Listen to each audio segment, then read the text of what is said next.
Як завжди, розпочинаємо із найголовніших та найоперативніших новин станом на цю хвилину, тож будьте, будь ласка, з нами.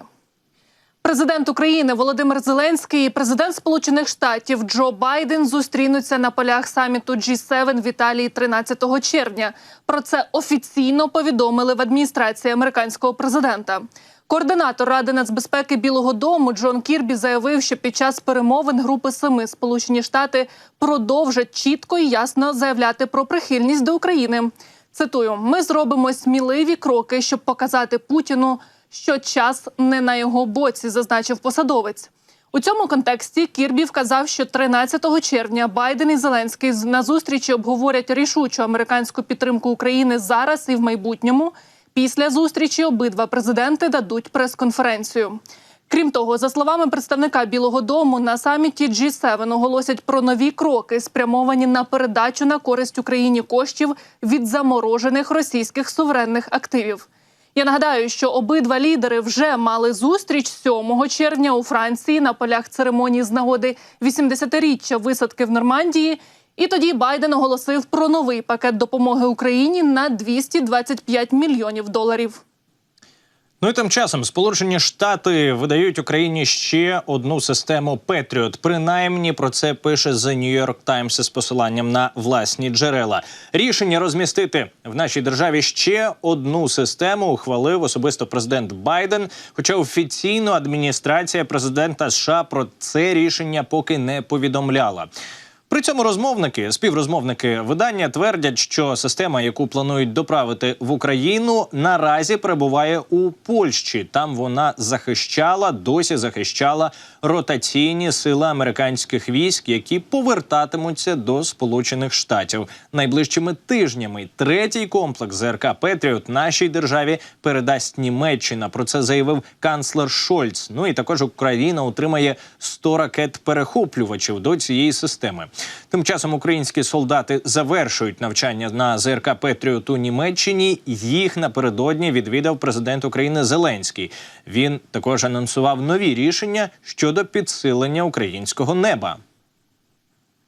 Ми працюємо з партнерами, зі Сполученими Штатами Америки і з деякими іншими європейськими партнерами. Поки що не хочу говорити з ким з Європи, тому що чекаємо на підтвердження саме тих рішень, про які ви запитали. Очікуємо на позитивний результат щодо найближчим часом щодо 2-3 систем. Ну і Норвегія виділяє 240 мільйонів євро на ППО для України. Як повідомили в МЗС, 125 мільйонів із цієї суми підуть на спільну ініціативу Норвегії разом з Німеччиною, Данією та Нідерландами щодо поставок сотні ракет для систем «Петріот». Ну а самі ж Нідерланди передадуть Україні 3 пускові установки та радіолокаційну станцію до цієї системи протиповітряної оборони.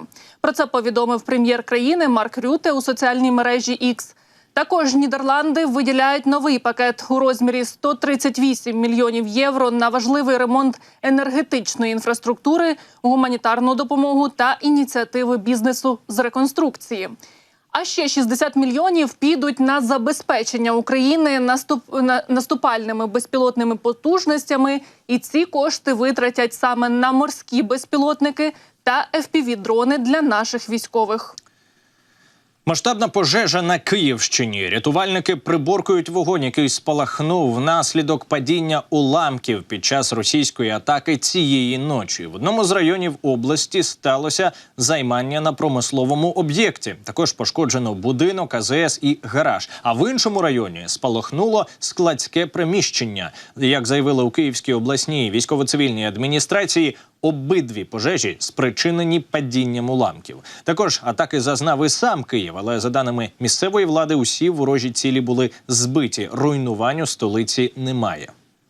Ну і я нагадаю, що окупанти намагалися завдати комбінованого удару і по інших регіонах нашої країни. Запускали ракети і дрони, та наші захисники неба спрацювали ефективно. Збили 5 ворожих ракет, серед яких аеробалістична ракета «Кинжал».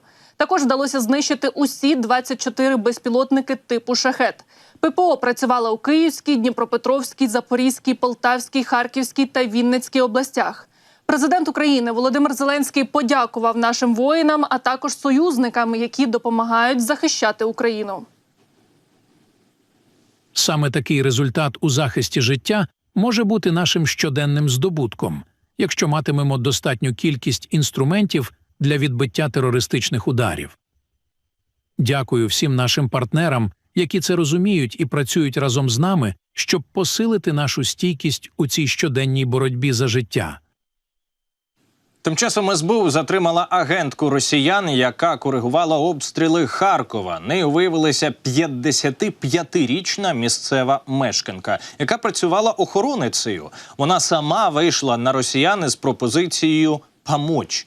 Для окупантів зрадниця розвідувала місця найбільшого зосередження особового складу і військової техніки у Харкові, а також звітувала ворогу про наслідки повітряних атак. Для отримання розвідданих фігурантка об'їжджала територію Харкова в темну і випитувала дані під виглядом побутових розмов зі знайомими. Одержану інформацію надправляла в російський телеграм-канал, який адмініструють представники російських спецслужб. Росіяни використовували дані для підготовки нових та коригування повторних ударів по Харкову ракетами та кабами. Серед іншого, зловмисниця давала поради, як воювати проти України і закликала до захоплення Харкова. СБУ викрила і затримала агентку. Тепер їй загрожує довічне позбавлення волі. Ну і про ситуацію на фронті. Збройні сили України повернули втрачені позиції на півночі Харківщини. Про це повідомляють аналітики Американського інституту вивчення війни. Наші бійці просунулись в районі Липців, і, зокрема, вздовж дороги на Харків. Також бої тривають у районі Вовчанського агрегатного заводу. Головнокомандувач Збройних сил України Олександр Сирський каже, що в Вовчанську противник загруз, незважаючи на залучені сили та засоби, які постійно поповнює за рахунок підрозділів з інших напрямків. Ворог веде безуспішні дії, намагаючись просунутись вперед в глибину українських бойових порядків та створити так званий пояс безпеки. Головком повідомив, що кілька днів поспіль працював у військових частинах, які ведуть оборону на найбільш гарячих точках Східного фронту. І, за його словами, найважча ситуація нині на Покровському та Курахівському напрямках. Там ворог зосередив найбільшу кількість своїх штурмових підрозділів зі складу 8 ударних бригад. Жорсткі бої на цих напрямках тривають вже декілька місяців, і вздовж цього часу наші воїни мужньо стримують рух ворога вперед. Продовжуються також бої в районах Часового Яру, Кліщіївки, Калинівки. Противник там намагається захопити населені пункти для розширення географії свого просування в напрямку Краматорська та Слов'янська, але і там ведуть безуспішні дії. Ну і тим часом на кордон з Україною Росія відправляє професійні ДРГ. Про це заявив речник оперативно-тактичного угруповання військ «Північ» Вадим Мисник. Цитую: «Наша розвідка відстежує дії сил, що перебувають по той бік кордону. І звісно, весь час і торік, і цьогоріч, і взимку, і навесні тут працюють доволі професійні диверсанти саме з боку Росії. Не потрібно недооцінювати ворога», – каже Мисник. За його словами, українські захисники застосовують деякі тактичні прийоми проти цих ДРГ. Ну і раніше він казав про те, що диверсійно-розвідувальні групи Збройних сил Росії намагаються змінювати тактику, щоб проникати через кордон на півночі України, використовуючи для цього ландшафт. Путіну загрожує втрата Криму. У статті британського журналіста Тома Шарпа для The Telegraph йдеться про те, що, можливо, на півострові взагалі не потрібні українські чоботи, а треба просто перекрити артерії для ворожих постачань, посилити тиск і чекати, поки не вичерпаються ракети, боєприпаси та основні запаси ворога. Журналіст зазначив, що зараз Крим живлять дві артерії – це Керченський міст і нова залізнична лінія, побудована через сухопутний міст зі Сходу, і обидва ці об'єкти знаходяться у зоні дії американських ракет «Атакамс». За його словами, таким чином Крим стане не просто значно скороченою оперативною базою, а переговорним пунктом, що має стратегічне значення для всієї війни. Упродовж цієї наступної ефірної години будемо говорити про це детально із гостями, з нашими спікерами, но поки до інших новин. Україна знайшла альтернативу системі супутникового зв'язку Starlink. Ця технологія необхідна нашим військовим для роботи безпілотників в акваторії тимчасово окупованого Криму. Про це напередодні заявив командувач сил безпілотних систем ЗСУ Вадим Сухаревський, анонсувавши в такий спосіб нові удари по окупантах там, у Криму. Це питання вирішується і створено цілу робочу групу щодо діалогу. Альтернатива є. Діалог триває, і в найближчому майбутньому чекаємо на позитивний результат у цьому діалозі. Україна може отримати масштабний пакет допомоги від країн Великої Сімки, повідомляє Deutsche Welle, і кажуть, що на саміті, який розпочнеться, як ми вже зазначали, 13 червня в Італії, може бути досягнуто і нову угоду про допомогу Україні, повідомив про це високопоставлений представник ЄС. І за його словами, наша держава може отримати кредит на 50 мільярдів доларів, який покриватиметься за рахунок доходів від заморожених активів Росії. Україна зможе використати ці кошти для зміцнення своєї оборони та відновлення зруйнованої інфраструктури. Про нові пакети військової допомоги Україні вже окремо оголосили також і міністр Італії, Естонії, Німеччини. Італія передасть Києву допомогу в галузі ППО, а також 140 мільйонів євро на інфраструктуру, енергетику та охорону здоров'я. Ну, а міністр оборони Естонії Певкур оголосив, що його країна постачатиме нашій державі ракети та пускові установки для системи ППО «Містраль». Це сучасний зенітно-ракетний комплекс, розроблений у Франції. І цей комплекс має радіус дії до 6 кілометрів. Призначений він для захисту від літаків та гелікоптерів. Сполучені Штати планують оголосити нові санкції проти Росії. Це станеться на саміті Великої Сімки. Координатор зі стратегічних комунікацій Ради нацбезпеки при Білому домі Джон Кірбі каже, що буде введено цілу низку нових ефективних обмежень і заходів експортного контролю, які будуть націлені на організації та мережі, які допомагають Росії вести війну. У Білому домі очікують, що G7 надійшле жорстке попередження середнім і малим китайським банкам, які допомагають Росії ухилятися від західних санкцій. Джерела у Вашингтоні кажуть, що США готові оголосити про нові значні санкції проти фінансових установ і небанківських організацій, також що є частиною каналів поставок технологій і товарів для російського військово-промислового комплексу. Чи готові інші учасники G7 дотримуватися жорсткої лінії, проголошеної США, поки залишається інтригою, але в найближчі дні сподіваємося дійсно побачити і почути відповідні рішення за підсумками безпосередньо цього саміту. Ну і ще про одну зустріч, про мирний саміт, який незабаром відбудеться у Швейцарії. Так от, кількість учасників цього мирного саміту зменшується. Кількість країн і організацій, які підтвердили свою участь у саміті миру у Швейцарії, знизилася з 93 країн до 78. Про це Радіо Свобода на умовах анонімності повідомило кілька дипломатів країн ЄС, знайомих із перебігом підготовки цього мирного саміту в Швейцарії, але вони начебто не уповноважені давати офіційні коментарі для ЗМІ. Співбесідники не назвали країни, які передумали брати участь. Утім, один із дипломатів не виключив, що їхній список може, на жаль, поповнитися. «Моя ціль – мати сімейне фото майже на 80 осіб», – сказав посадовець. А інший же дипломат повідомив про 78 країн, які підтвердили свою участь у саміті, і навпаки висловив оптимізм, зауважуючи, що ще трохи є часу.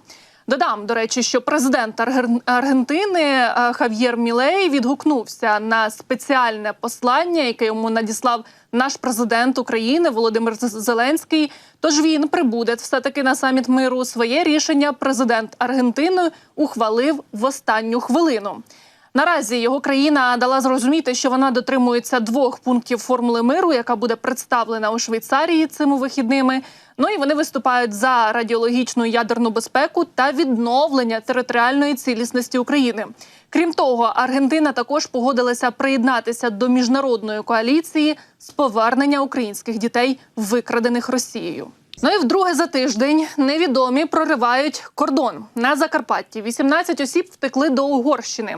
Невідомі перерізали огорожу на кордоні і втекли до сусідньої країни. Подія сталася у районі відділу прикордонної служби Лужанка.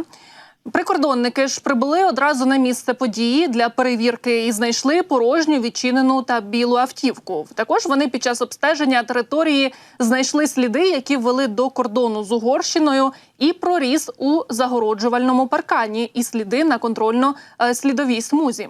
Попередньо встановлено, що 18 людей із мікроавтобуса незаконно перетнули кордон.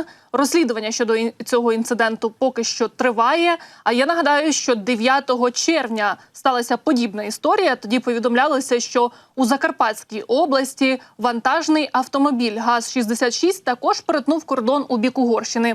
І місцеві правоохоронці затримали 32 громадян України. Що наразі із цією ситуацією також обставини усі з'ясовуються. Ну і без військово-облікових документів українцям частіше відмовлятимуть в адміністративних послугах. Про це заявив міністр юстиції Денис Малюська в інтерв'ю блогерці Еммі Антонюк. Громадянам, які уникають мобілізації в Україні, можуть відмовити в отриманні паспортів та інших документів, які посвідчують особу. Реєстрації, місця проживання, і з цим теж можуть бути проблеми. Оформлення права власності на нерухомість, вступ до навчальних закладів та отримання водійського посвідчення – усе це теж у переліку. При цьому обмеження не стосуватимуться послуг, пов'язаних із дітьми та сім'ями військовозобов'язаних. Це нормальний, правильний, природний процес. Процес цей триває. Я не можу сказати, що ми повсюдно запровадили такий механізм, але, на моє переконання, він буде з'являтися все частіше. Все частіше для надання послуг військовозобов'язаним держава буде запитувати військово-обліковий документ. Зокрема, зараз під час перетину кордону це буде.